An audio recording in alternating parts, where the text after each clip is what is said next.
Olá, sejam bem-vindas, bem-vindos a mais um episódio do Pode Ser Espírita. Hoje o tema, Guias Espirituais da Humanidade.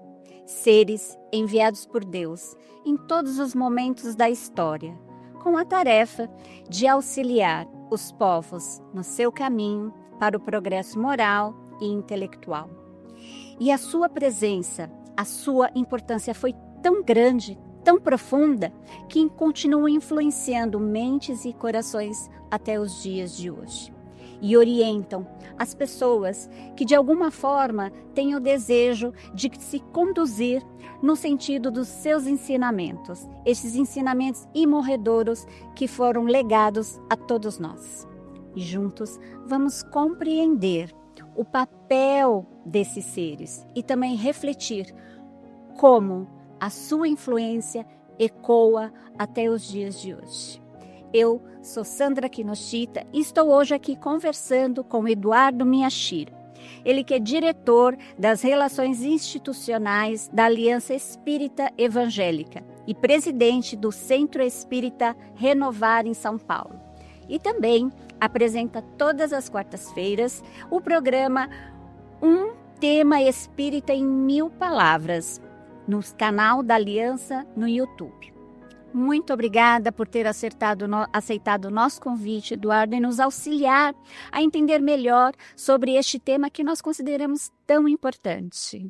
Então, eu que agradeço, é uma alegria espiritual participar do Pode Ser Espírita, aqui na Federação Espírita do Estado de São Paulo. Obrigada.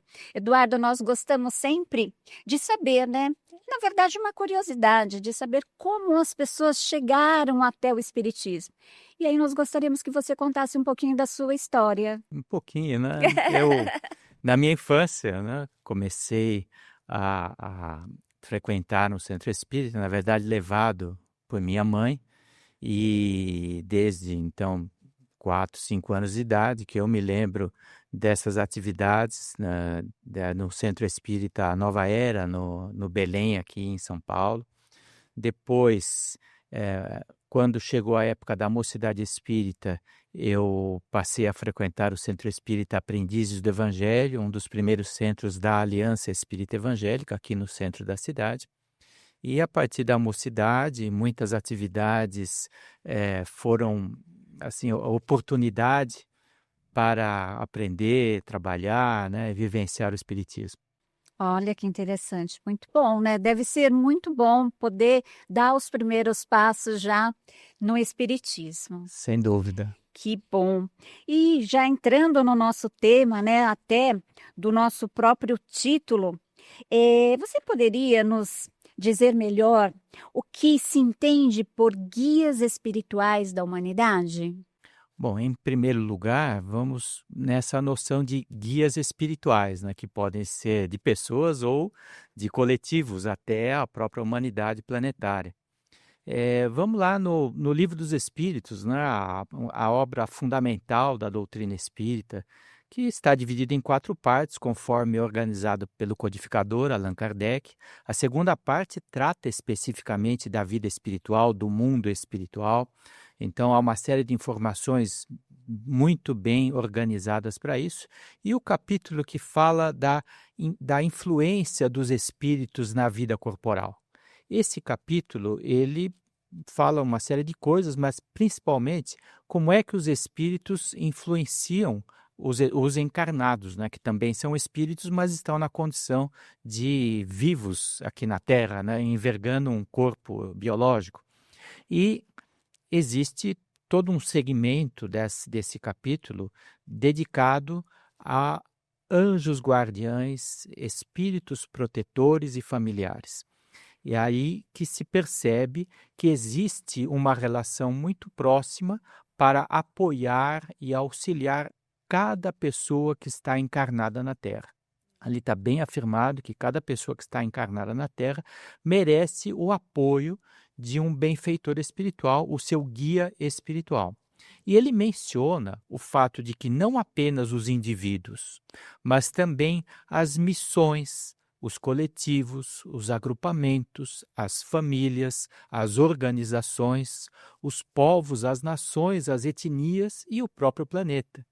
Então, naquela época, isso foi uma informação assim tão diferente do que as pessoas estavam habituadas a compreender, que Allan Kardec dedica o desenvolvimento dessas questões, não só no Livro dos Espíritos, como nos demais livros da codificação, focando principalmente nos guias espirituais dos indivíduos. E esse aspecto dos guias espirituais coletivos foi sendo desvendado aos poucos, à medida que novas publicações, à medida que a humanidade já tinha aceitado um pouco mais essa questão. Aliás, a questão de aceitar o guia individual, né, o mentor individual, isso não foi difícil porque a tradição popular já conhecia a figura do anjo da guarda, né? E não importa a religião, antes do espiritismo, as pessoas já tinham uma ideia de que a gente tem um anjo da guarda que nos ajuda. É que antes do espiritismo não havia informações tão organizadas, né? Então as pessoas não sabiam quem era esse anjo, se ele foi criado só para isso, se ele era um anjo de asinha mesmo. Mas à medida em que Kardec explica melhor esse papel, aí as pessoas fizeram a conexão. Ah, então aquele anjo da guarda é esse espírito protetor. Então ficou mais claro. A partir daí é que nas publicações posteriores, nas informações mediúnicas, passou-se a entender melhor que além dos indivíduos, há espíritos encarregados de apoiar, auxiliar, inspirar as coletividades. Entendi. Então, o anjo da guarda que nós conhecemos é esse espírito protetor, esse guia espiritual. E cada um de nós temos, e a humanidade também tem, os povos também têm. E quando nós falamos em guia espiritual, em guias espirituais da humanidade, nós imaginamos que são só espíritos que nós não vemos, mas esses espíritos também podem vir entre nós? Podem reencarnar, né? Principalmente porque se são da evolução espiritual capaz de orientar coletividades, então certamente são espíritos que têm missões e, portanto, as missões são aquelas encarnações também apropriadas para desenvolver esse tipo de trabalho de longo alcance, né? Então, é possível que um espírito desencarnado, ele temporariamente reencarne para cuidar de um aspecto que exige esse trabalho e que seria difícil de transmitir para uma pessoa encarnada sem essa vivência ou essa missão, né? Talvez alguns exemplos, né? No livro Brasil, Coração do Mundo, Pátria do Evangelho, psicografado pelo Chico Xavier, autoria do irmão X, que é o pseudônimo do espírito Humberto de Campos, né, um escritor quando esteve encarnado, nesse livro, ele se propõe a descrever a história do Brasil do ponto de vista do plano espiritual. Então, ele vai começar muito antes do descobrimento. Ele vai começar na preparação do povo português. Então, ali, ele relata, por exemplo, que Jesus, como é o governador planetário, planeja uma nova fase de desenvolvimento espiritual da humanidade, associada à descoberta do continente americano. Então, ele percebe, né, que isso será uma oportunidade de trabalho para os povos europeus e para preparar essa descoberta e essas condições que no final da Idade Média, né, não havia ainda esse desenvolvimento. Era preciso que encarnassem missionários para ajudar a humanidade para essa nova fase de descobertas. Então, ele convoca um dos seus assistentes, que é o espírito Hilel ou Eliu, né, que havia contribuído muito com o desenvolvimento da cultura judaica em outras ocasiões, e percebem eles que, por exemplo, o povo que havia encarnado na Fenícia, já há mais de 2.500 anos antes da nossa época, né? Eles haviam desenvolvido uma capacidade coletiva das navegações pelo Mediterrâneo. E esse povo, estava, por afinidade, se reencarnando na Península Ibérica para formar as raízes do povo lusitano. Então, com o desenvolvimento dessas encarnações, desses povos, e esse espírito auxiliar de Jesus, que é o Eliu, ele combina com Jesus, por determinação do mestre, encarnar no povo lusitano como um descendente dos nobres lá, e ele vem a ser uma figura histórica, que é o Henrique de Sagres, que acaba sendo o organizador da famosa Escola de Navegação de Sagres, né? Sagres era um promontório muito adequado para o treino de navegação. E aqueles espíritos todos, né, que tinham esse passado entre os fenícios, sob a liderança de alguém que tinha reencarnado com uma missão delegada pelo próprio mestre para desenvolver esse aspecto, porque seria importante para a futura história da humanidade, então ele passa a orientar isso e deixa como legado todo um treinamento de navegação marítima. Então, quando ele volta para a espiritualidade, depois de cumprir essa missão, então fica claro no relato do Humberto de Campos que o Relio, ou Henrique de Sagres, passa a ser o mentor espiritual do povo português. Então, é o guia espiritual desse povo para os próximos desenvolvimentos, porque a descoberta da América, e em especial a descoberta do Brasil, que ficou com o português, né, o Cabral, ela é uma direta determinação de Jesus para desenvolver nos séculos vindouros um tipo de mentalidade próprio para a compreensão de novas formas de vivenciar o Evangelho, né? Então, isso tudo é um grande planejamento planetário, porque Jesus é o guia espiritual da humanidade, e a gente percebe que por uma delegação dele, torna-se o guia espiritual do povo português, e este espírito encarregado que foi, durante encarnado, cumpridor dessa missão junto a Portugal. Que interessante. Pelo que você está trazendo, não é só uma questão individual. Nos parece que é algo muito maior, que há um planejamento nesse sentido e que vai, então, processo a processo, vão sendo conduzidas as ações, no sentido de que se chegue a um objetivo que é esse que você falou, né?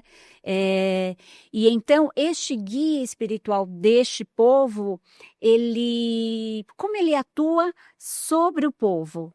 No sentido, assim, de levar este conhecimento, no sentido de inspirar as pessoas, como acontece esse auxílio que ele vem nos trazer, esses ensinamentos que eles vêm nos trazer?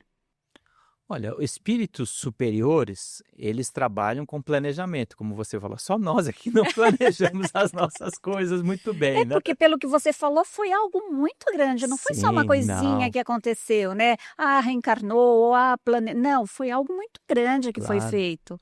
Eu imagino que na mesa de planejamento de Jesus tem milênios, né? Então, Aham, enquanto nós temos horas ou dias da semana. aham. E, além disso, a gente percebe que esse planejamento ele é importante e, portanto, ninguém trabalha em missões importantes sozinho. Existe uma colaboração entre os espíritos superiores. Certamente, para reencarnar com Eliu, outros espíritos capacitados também estavam encarnados naquela época para liderar as atividades, seja na organização do governo português, seja na organização dos seus meios econômicos, porque era um povo que tinha poucas possibilidades econômicas e depois se torna uma potência marítima, né? E isso tudo só pode ser feito quando se trabalha em vários aspectos simultaneamente. Então, os espíritos trabalham em equipe, trabalham em colaboração. E é por isso que a gente vê esses planos, né, de tão grande alcance terem um bom resultado. Só, às vezes, eles não têm o resultado desejado porque existe a predominância do livre-arbítrio. Eles não podem ultrapassar os limites do livre-arbítrio. E se nós, encarnados, seres que precisamos do desenvolvimento, não correspondemos, Então, às vezes, entre nós, alguns líderes encarnados e desencarnados, que você perguntou como é que se dá essa influência, né? Agindo por equipe, alguns desencarnados vão inspirando.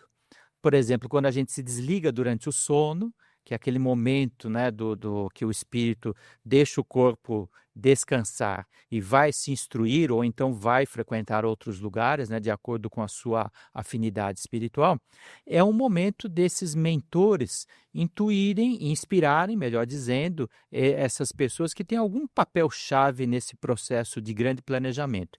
E aqueles que estão encarnados, certamente, se eles vêm com uma lembrança no subconsciente dessa sua missão, eles vão desenvolvendo, vão tomando decisões que vão contribuindo para que essa missão vá se desenvolvendo. Que coisa interessante isso.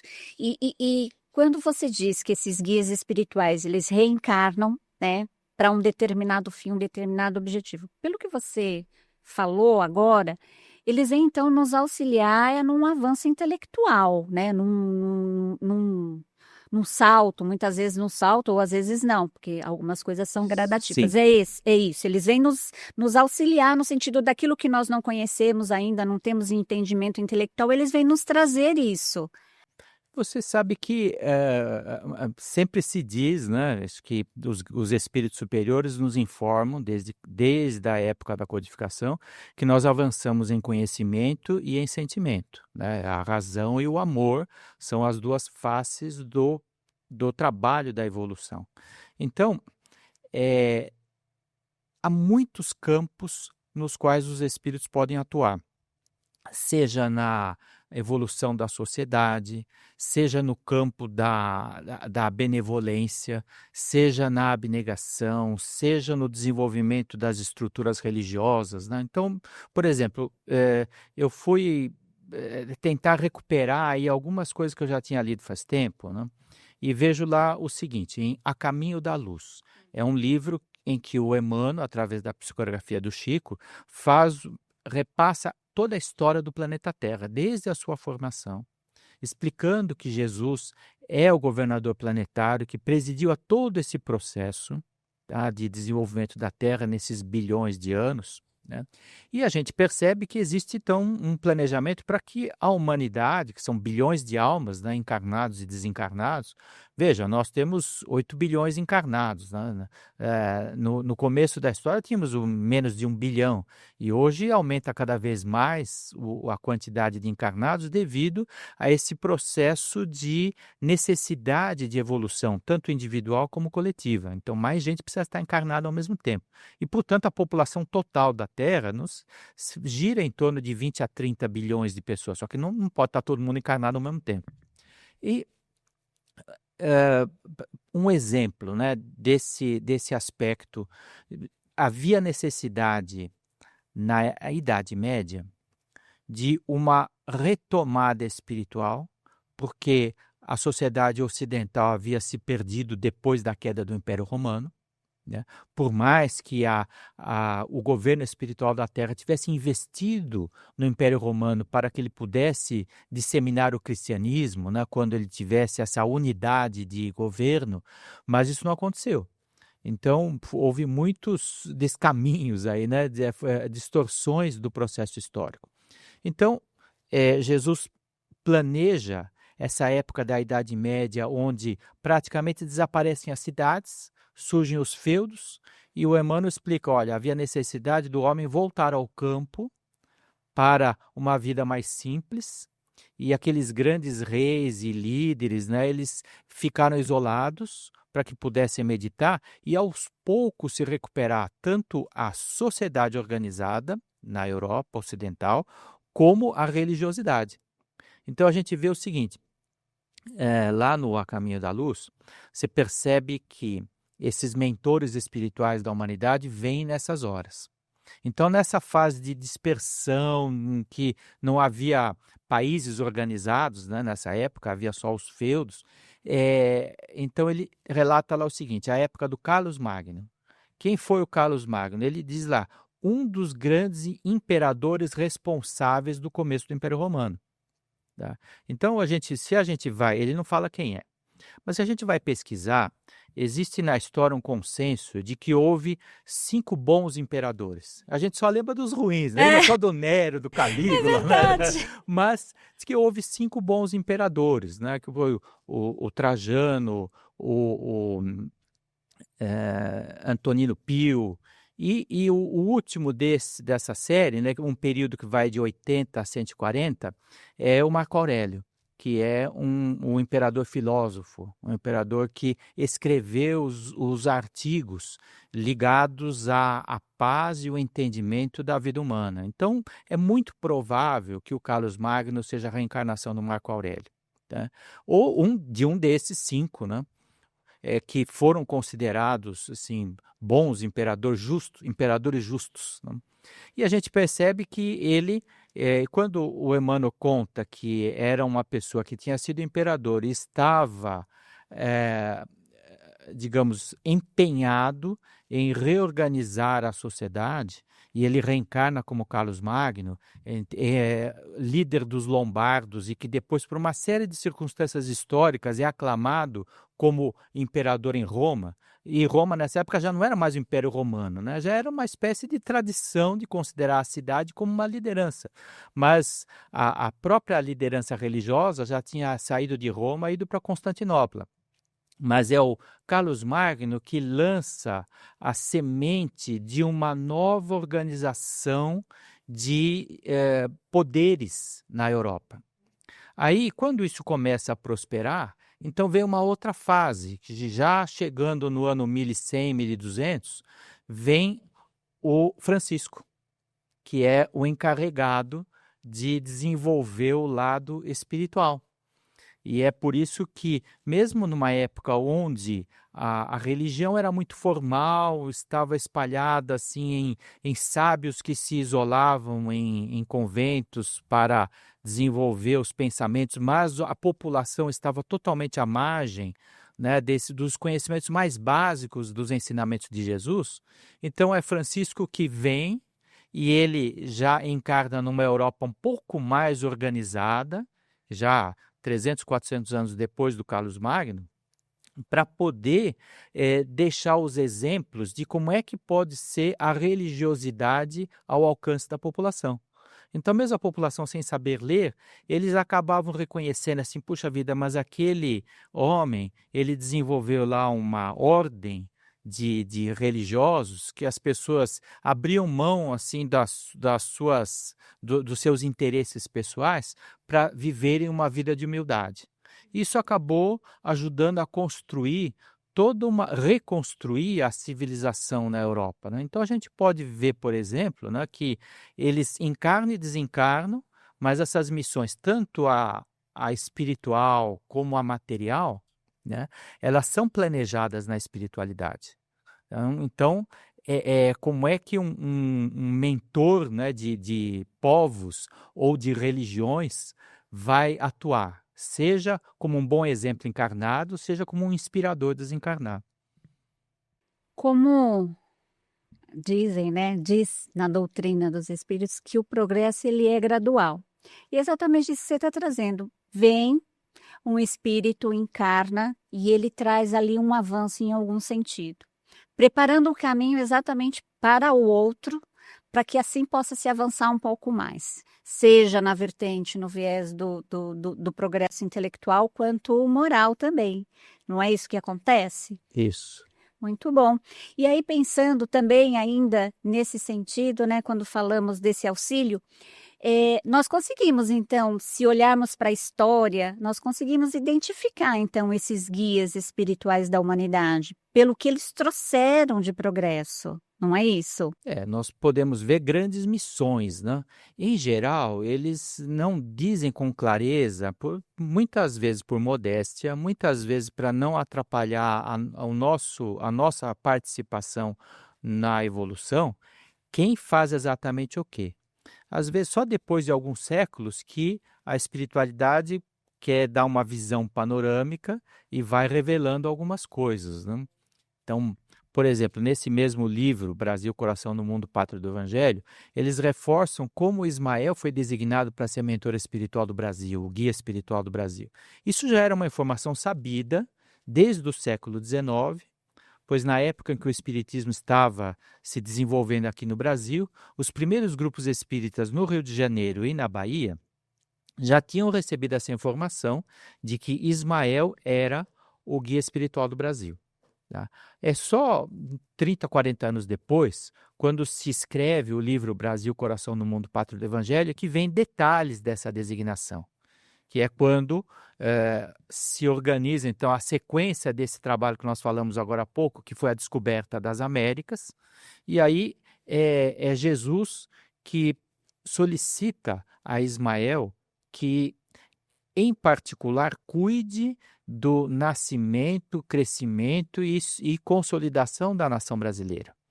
E a gente vai perceber, então, que, de fato, né, essa influência, isso além de ser planejado e combinado, né, isso também é revelado só depois.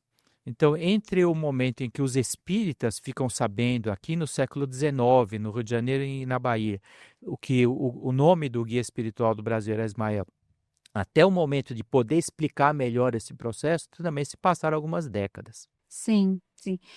Mas no sentido mesmo de nós refletirmos que ao pensar na história, né, das pessoas que encarnaram, que trouxeram grande contribuição para a humanidade, é possível refletir e perceber neles como um guia. Então, nós podemos pensar em Sócrates, por exemplo, que foi um filósofo, inclusive para a doutrina dos espíritos, ele é considerado um precursor, é isso? Sim. E aí, que contribuição Sócrates e outros filósofos ou outros cientistas, se você puder trazer aqui alguns exemplos, trouxeram para a humanidade no sentido do nosso progresso intelectual e no sentido do nosso progresso moral também.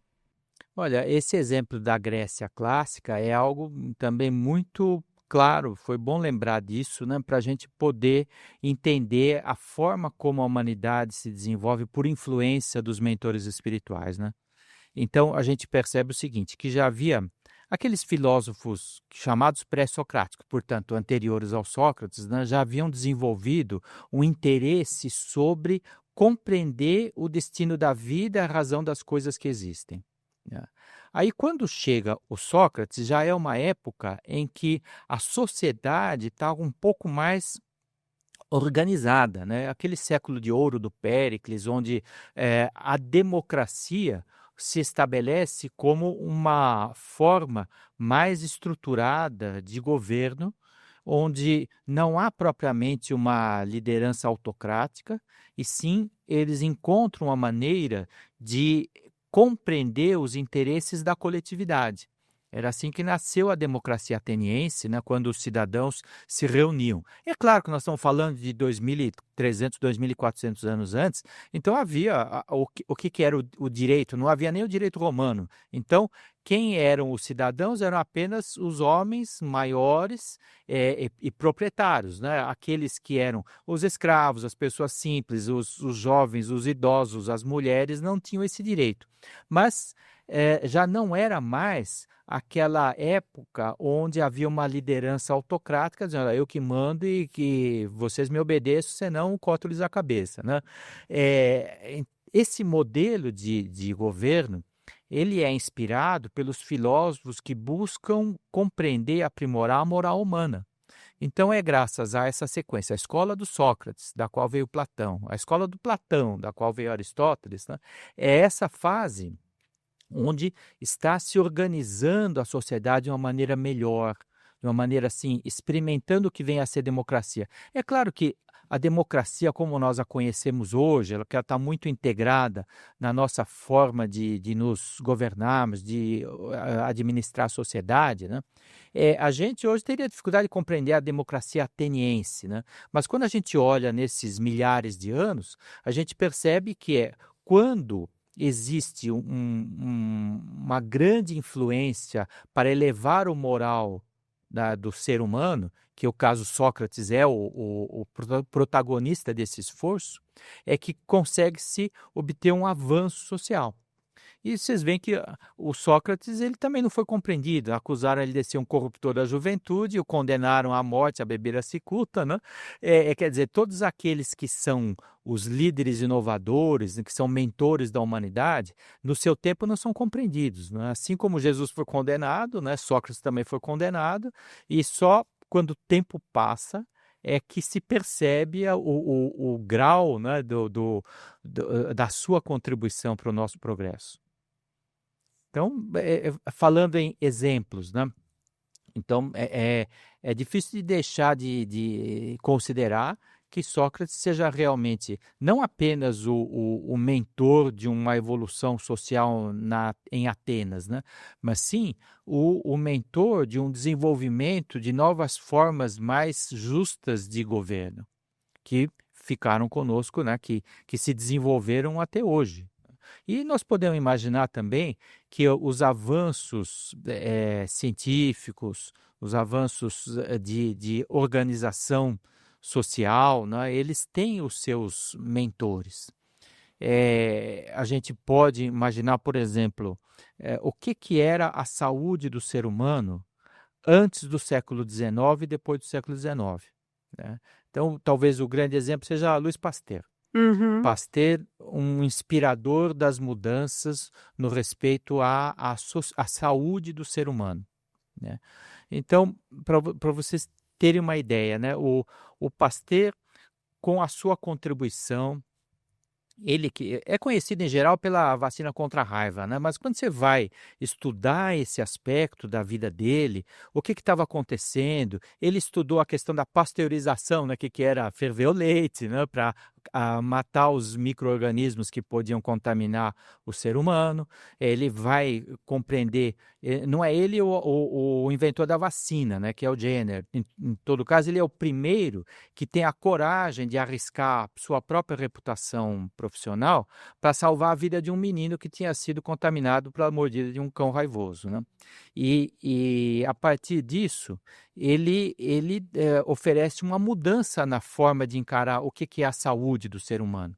Durante séculos, desde a época do Império Romano, era, digamos, um sacrilégio cortar um cadáver para entender o funcionamento.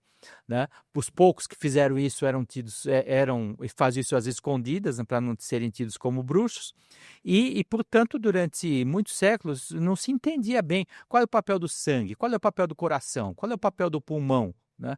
O que é micro-organismo, uma coisa que não se enxergava, né? Só depois da invenção do microscópio. Então, é por isso que os mentores trabalham em equipe. Cada um vai encarnando, vai dando a sua contribuição. Né? E o Pasteur talvez seja o grande patrono do avanço das ciências da saúde, né? Porque só para ter uma noção do que era a saúde no século XIX. Ele, Pasteur, sofreu um AVC. Ele ficou com o lado, eu não sei se o esquerdo ou o direito, meio paralisado. Mas ele não parava de trabalhar, então ele contava com os ajudantes para ditar os trabalhos, etc. Né? Mas quando ele teve o AVC, que ele ficou paralisado, ficou meses na cama, assim, meio imóvel, né? Qual que era o meio mais avançado de tratar isso? E Pasteur foi tratado desse jeito, com sanguessuga. Ah, sim, Trazia aqueles verdade. bichos para chupar o sangue Aham. para extrair o tal do fluido ruim. Aham. Né? Era a técnica mais moderna e o pai da microbiologia foi tratado desse jeito porque, veja, não faz 200 anos era o que se sabia de saúde humana, né? E depois dessas contribuições, como evoluiu a medicina, não? Como evoluiu. Então a gente percebe que esses mentores, nos dois planos, trabalham para promover, né, avanços gigantescos. Que incrível, né? Então, nós podemos pensar em duas vertentes, em duas correntes. Nós temos esses espíritos que atuam do plano superior, do plano espiritual, influenciando aqueles que estão encarnados nesse sentido, como você disse, seja através do sonho, né, onde eles recebem ali orientações, de alguma forma vai inspirando as pessoas a seguirem um determinado caminho. Às vezes tem aquela coisa, nossa, mas essa ideia me surgiu, não parece nem minha, né? E também nós temos aqueles que encarnam através deste projeto todo, eles encarnam e aqui eles trazem, vamos dizer assim, essas descobertas, né? Eles, através das pesquisas, eles vão auxiliando nesse sentido. Então, poderíamos dizer que esses dois são duas vertentes desses guias espirituais, É ou não? verdade, é verdade. Você falou dos sonhos, né? Aham. Então é interessante como isso se dá, né? Como em todos os lugares está acontecendo algum tipo de influência dos encarnados para os desencarnados e certamente sob o planejamento dos guias maiores, né? Então, por exemplo, falamos de Allan Kardec, né? É uma coisa curiosa. Tem uma edição da Revista Espírita, que era o jornal publicado por Allan Kardec, onde ele faz um depoimento de um sonho que ele teve, né. Então esse negócio do sonho é muito interessante. Kardec, ele era ligado ao desenvolvimento espiritual, né, mas ele teve um sonho ligado a uma tecnologia. Talvez ele tenha tido essa experiência só para acrescentar ali um ensinamento de como é que como você disse, o ser humano é inspirado durante o sonho, né. Então Allan Kardec relata que ele foi a um lugar onde ele viu uma discussão entre várias pessoas, um debate, né, e nesse debate ele conseguiu, lembrar de uma frase onde disseram o seguinte, né: "Se a borracha envolver a roda, o veículo andará muito mais". E nessa época, o meio de transporte mais avançado era o trem, que não tinha roda de borracha, isso só veio acontecer com os automóveis, né. Então quer dizer que na época de Kardec, que desencarnou em 1869, em algum lugar do plano espiritual eles estavam bolando o que ia ser o pneumático, né. E Kardec teve essa oportunidade talvez para colocar nos livros espíritas, como é a influência dos espíritos em relação ao progresso dos encarnados, né. Talvez nos deem algumas visões de algumas coisas que naquele momento para nós não soem assim algo tangível, palpável, né, mas que dali para frente realmente elas acabam realizando. E aí, assim, só voltando mais um pouquinho, pensando nessa questão, né, vamos, pensar, dos guias que você comentou, porque existem os guias individuais e os guias da humanidade. Agora vamos falar só um pouquinho, antes de entrar e trazer um grande guia espiritual da humanidade, vamos pensar um pouquinho, porque eu acredito que seja algo que as pessoas tenham algumas dúvidas em relação ao guia espiritual, né, que você havia dito que eles nos influenciam muitas vezes pelos sonos, mas não só pelos sonos, não é? Como mais eles podem nos influenciar? Nós temos um guia que é só nosso, ele fica conosco o tempo todo, como que Ah. como que isso acontece? Olha, é interessante que, pra quem já viu aqueles desenhos animados, que aparece assim, flutuando em volta, um em cada orelha, um anjinho e um diabinho, um falando coisa boa, outro falando coisa ruim, né. E é interessante que os espíritos são os primeiros nesse mesmo capítulo, a dizer o seguinte: "Não existe um espírito, designado para nos induzir ao mal e outro designado a nos induzir ao bem. O que existe é um mentor, um guia espiritual, que é designado para nos ajudar em nossa vida, mas não existe o influenciador do mal. O que Uhum. existe é o livre-arbítrio predomina.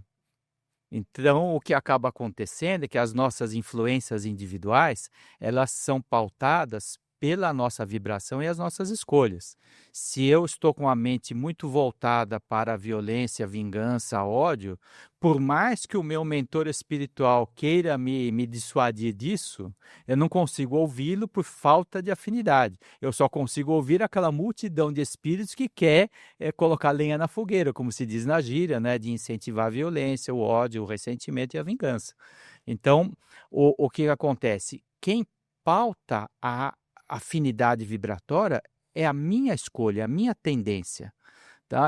Agora, o que Kardec, informa é que o nosso anjo da guarda eventualmente fica triste, pode se afastar por perceber que não adianta ele ficar inspirando, porque existe a força do pensamento, né? Pela telepatia, eles buscam nos inspirar melhores lembranças e sentimentos. Mas se a gente não tiver afinidade, pode ser, às vezes a gente tem um lampejo, eu estou querendo me vingar de alguém. Aí vem o lampejo, não, eu vou deixar para lá, é muitas vezes o anjo da guarda. Só que aí fala, não, como eu vou deixar para lá? Esse cara tem que responder. E aí eu não consigo mais ouvir o que o anjo da guarda, o mentor, está inspirando. E aí ele fala, bom, o que eu vou fazer? O quê? É que eu não consigo ser ouvido. Muitas vezes, um espírito superior ao anjo da guarda vai dizer, olha, é melhor você se afastar, que pelas consequências difíceis, é o aprendizado da ação e reação, da dor e do sofrimento, que vai esfriar essas vibrações de violência e aí você vai poder voltar a ser ouvido por ele. Então, esse tipo de alternância também acontece. Então, e aí vem essa questão, então, que eles estão sempre ali para nos auxiliar, nos inspirar no melhor caminho. Mas o nosso livre-arbítrio é sempre respeitado por eles. No final, é a nossa decisão, é isso? Do que Exatamente, nós vamos seguir essas inspirações ou não, é a nossa decisão. exatamente. Quer dizer que é necessário. Veja que isso é para que nós tenhamos o mérito das nossas próprias conquistas espirituais, né?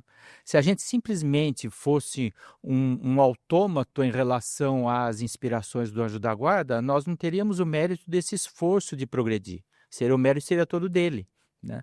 Então, é por isso que o livre-arbítrio nunca é desrespeitado. Então, muito bem, como havíamos dito, compreendemos algo sobre os guias individuais, vamos voltar para os guias espirituais da humanidade e nós poderíamos falar agora do grande guia espiritual da humanidade, Jesus. Claro, né? Eu penso que aí está a razão, né, de todo o nosso processo de crescimento como humanidade planetária, né? Veja que os espíritos informam que para não esquecermos que a Terra é um entre infinitos, incontáveis mundos habitados. A gente tem mundos que não estão ao alcance dos instrumentos, não pela distância, mas porque são fluídicos ou que são constituídos por matéria muito mais diferente do que aquela que os nossos sentidos são capazes de perceber.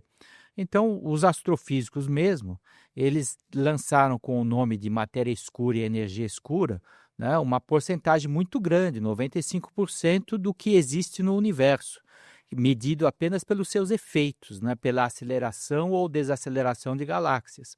Mas quer dizer que eles reconhecem que existe no universo muito mais matéria do que essa que a gente consegue perceber. Então, existem mundos constituídos por tudo isso. E quer dizer que a nossa Terra é um entre inumeráveis. Porém, todos os planetas servem a uma finalidade na evolução. Os planetas têm as suas populações, né, as suas humanidades, e estão em níveis os mais diferenciados de evolução. Existem aqueles planetas primitivos, como a Terra já foi, né? A Terra já foi palco de mudanças puramente físicas na matéria bruta e depois oportunidade para o crescimento de seres vivos. E esses seres vivos contêm o princípio espiritual que, de certo modo, regula a evolução dos seres, né? E com isso nós já passamos por etapas onde esses espíritos, ou melhor, esses princípios espirituais foram se desenvolvendo de maneira casada, né, sintonizada com a variedade das espécies vivas.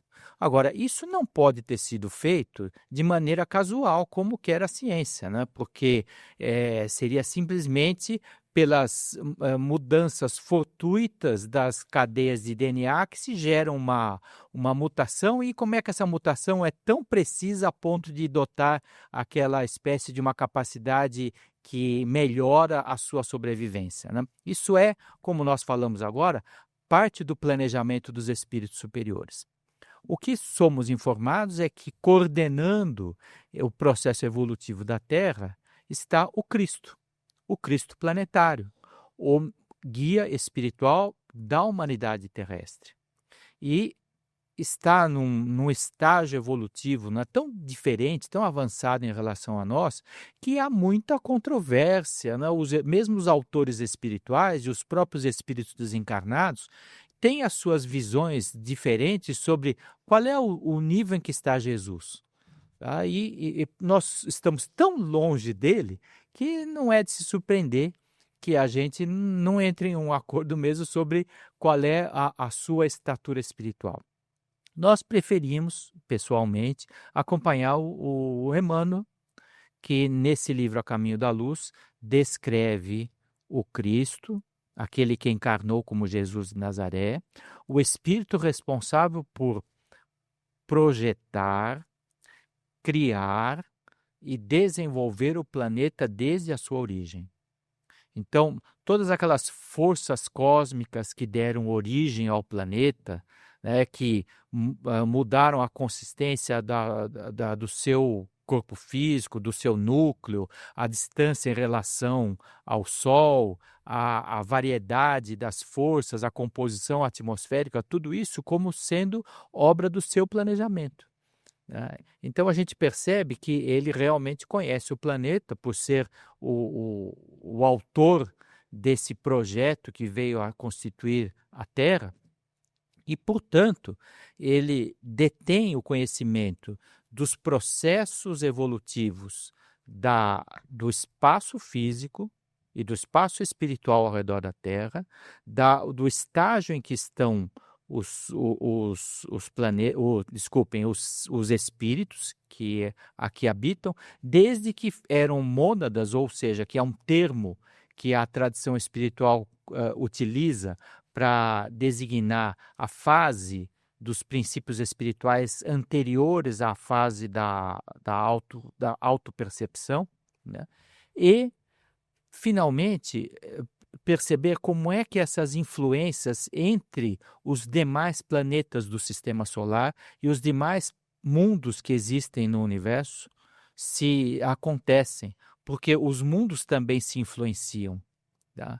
Então nós temos aí talvez duas obras importantes que confirmam isso. A primeira é o A Caminho da Luz, que eu já falei, onde o Emmanuel descreve, por exemplo, que na fase nossa pouco conhecida da história humana, existe a influência de um outro planeta, que é um planeta no sistema estelar de Capela, na constelação do Cocheiro, de uma humanidade que, por não estar compatível com o progresso evolutivo daquele planeta, é trazida para reencarnar na Terra quando estava deixando de ser um mundo primitivo. Né?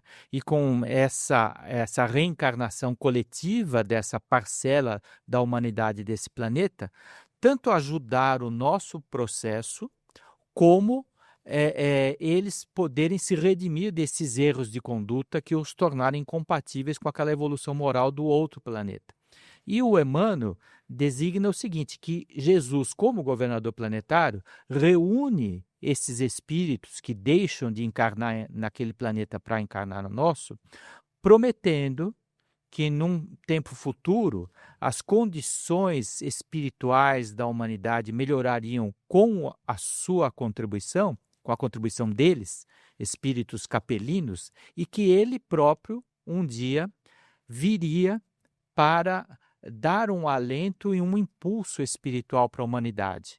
E aí o Emmanuel explica que isso é a razão, a causa principal, essa promessa feita por Jesus, para que as civilizações antigas, desde a pré-história, todas elas têm uma espécie de inconsciente coletivo, para utilizar um termo aí da psicologia atual, designando essa expectativa messiânica. Isso está em muitas culturas do passado, de que um grande condutor viria para levar a Terra e todos esses povos das histórias mais variadas, da América pré-colombiana até a Índia e a China, há relatos dessa cultura espiritual nos povos, devido ao fato de que Jesus, como governador planetário, se coloca para auxiliar essa grande migração interplanetária, porque ele tinha essa autoridade. Ele é o governador espiritual do planeta, ele podia fazer isso. A segunda coisa é o livro Exilados da Capela, que detalha os processos de formação, tanto da humanidade antes desse evento, como depois, demonstrando nas tradições espirituais dos povos da antiguidade, como é que isso foi se desenvolvendo em civilizações anteriores às civilizações que nós temos registro. Então, e tanto o Emmanuel como o Edgar Armond, que é o autor de Exilados da Capela, né, o Emmanuel no A Caminho da Luz, mencionam as civilizações que existiram em continentes que hoje não existem mais, por causa dessas mudanças geológicas, né, e pelos vários cataclismos que ocorreram,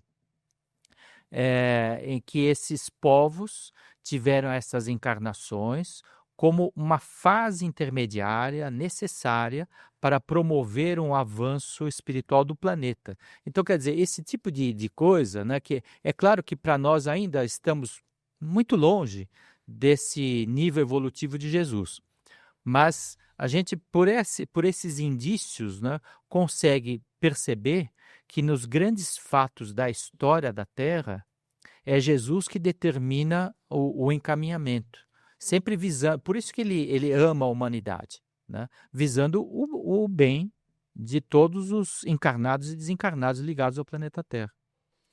E aí, pensando nessa mesma linha de raciocínio, então Jesus é um espírito superior com uma missão divina?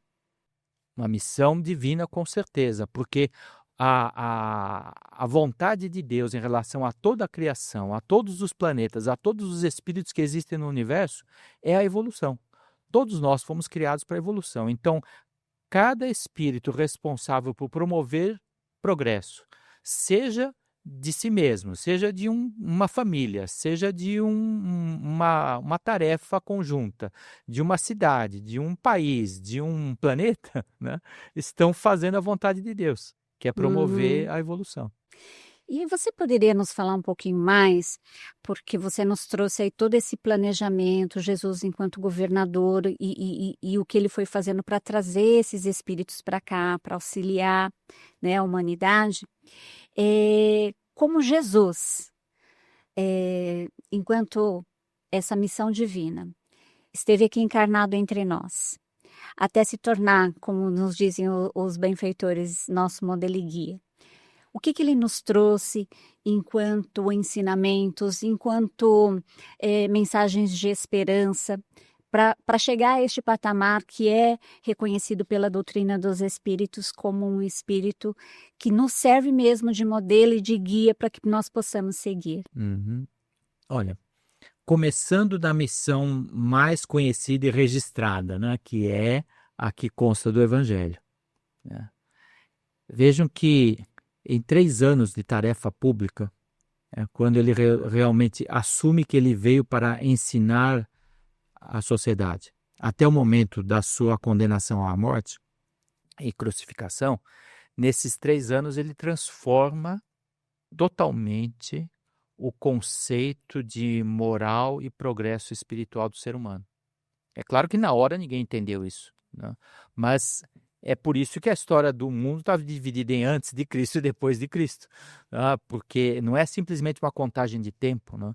É uma forma diferente de entender a vida, os valores, né? E é por isso que essa missão foi tão impactante para o planeta Terra. E então, começando dessa missão, onde ele é a personificação do amor ao próximo. Todas as civilizações do passado tiveram seus guias espirituais que quase sempre ensinaram a que nós conhecemos como regra áurea. Amar ao próximo como a si mesmo, nos dizeres de Jesus, faça ao outro o que querem que faça para você, não faça ao outro o que não querem que faça para você, e todas as formas diferentes da redação dessa regra áurea. Mas, primeiro, isso quer dizer que sempre houve espíritos superiores encarnando nas várias civilizações para promover o progresso. Esses são os guias espirituais dessas sociedades, né? Muito provavelmente, como Jesus é o guia espiritual do planeta, todos estes missionários foram convocados as suas missões foram planejadas em conjunto com Jesus. Tá? Então, quer dizer, às vezes as pessoas dizem, não, mas Jesus nasceu só lá, tá? Falou para a Judéia, para a Palestina, para a Galiléia. Tá? Não, primeiro que a gente percebe que tudo que derivou de lá, embora todos os nossos enganos e desacertos, né, na história, a moral mudou depois disso. Segundo que nas civilizações que tinham outra raiz cultural, China, Índia, sempre houve missionários que ensinaram moral compatível. Tá? O que é o Confúcio, o Forri na China, o Buda na Índia, senão formas adaptadas a estas culturas de falar exatamente a mesma lei do amor, visando o mesmo progresso. Tá? Quer dizer que todos eles são componentes dessa equipe do governo espiritual, coordenada pelo Cristo, né, para promover o progresso do ser humano, não importa se ele está no Oriente ou no Ocidente. Então é um trabalho de uma amplitude, né, fantástica. A gente está muito longe de conhecer a extensão da obra do Cristo para promover o progresso do planeta Terra. Né? Nós só vamos conhecer isso quando a gente evoluir muitos estágios ainda. Pensando também nessa sua última frase, segundo a doutrina espírita, como é que nós podemos seguir Jesus na prática? Bom, essa questão que é formulada por Allan Kardec, né? Veja, eu vou juntar algumas questões do Livro dos Espíritos. Lá na 132 está a finalidade da encarnação, que é para evoluir. Eles dizem claramente que nós só estamos encarnados para mudar, para progredir, para nos tornarmos melhores. Mas Kardec ainda pergunta, mas essa evolução é tão ampla e nós estamos meio que... Ele não fala que nós estamos perdidos, mas ele fala, mas nós precisamos de uma referência. Né? Deus não terá dado à humanidade um guia, um modelo para o caminho da perfeição? E a resposta dos Espíritos é curta, né? Vede Jesus. Quer dizer, eles mesmos estão dizendo, claro que deu. Claro que deu. A vida e os exemplos de Jesus são o guia e o modelo para nós nos desenvolvermos. E aí o Allan Kardec pergunta aos Espíritos, mas como eles tinham em várias comunicações dado o famoso lema, né? Fora da caridade não há salvação. Então, uma das perguntas do Livro dos Espíritos é exatamente essa. O que é a caridade como a entendia Jesus? Bom, se Jesus é o modelo e guia da humanidade, e Kardec está perguntando o que é a caridade no entendimento do guia e modelo da humanidade, quer dizer, como é que a gente faz caridade se ele é o nosso guia e modelo? A gente tem que entender o que ele entendia por caridade. E os Espíritos respondem, né? Benevolência para com todos, indulgência para as falhas alheias e perdão das ofensas. Quer dizer, se a gente quer progredir de acordo com as determinações do guia espiritual da humanidade, nós temos que procurar ser bom com todo mundo. Entender que todo mundo erra e relevar as falhas dos outros. E quando esse erro é contra a gente tem que perdoar. Esse seria o caminho. Entendi. E assim, é uma pena, nós estamos chegando aos nossos minutos finais.